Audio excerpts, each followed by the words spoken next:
Yeah, I'm Madame Donut, and I own Donut Dynamite with my husband. We opened our store about 7 months ago in the town of Wailuku. So our workday usually starts anywhere between 10 p.m. to midnight, depending on the day of the week. I would have made the brioche dough at least a day in advance. So that the dough has been rested by the time my husband rolls the dough. After he rolls them, the doughs have to rest for a few minutes, anywhere between 45 minutes to an hour before we can cut them. We cut them, we proof them, we fry them, we cool them, we glaze them. By the time all of these are done, usually it would be around 5 o'clock in the morning when we box our donuts to deliver to our accounts in the hotels and other coffee shops locally. We open our donut shop at 7 a.m. and by then, we really can't produce any more donuts. So a lot of people ask us, well, you guys sell out so early, why don't you just make more donuts? Well, quite honestly, we can't. We will need to expand the facility, we will need another fryer, we will need a couple more people like us to work those hours, and it's quite difficult.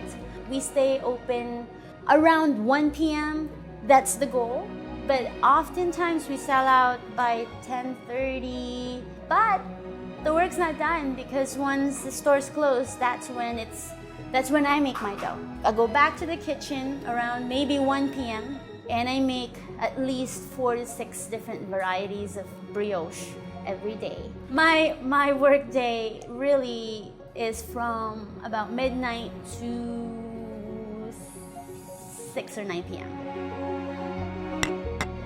My very first job was actually at Dunkin' Donuts when I was 15.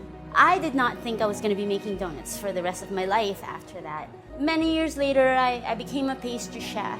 Donuts are very humble, and also they're the underdog of the pastry world.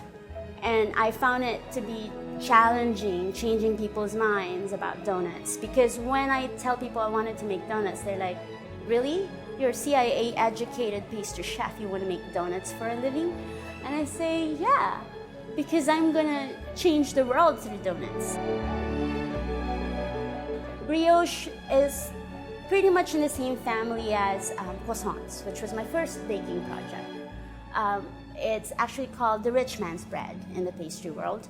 It's an enriched dough. It has a lot more eggs and butter than any other dough out there. Again, that challenge of making the donut amazingly flavored and better texture than most donuts that you get out there. To me, I wanted that donut to have that turnaround, like, hey, it's humble, but then it's also so luxurious.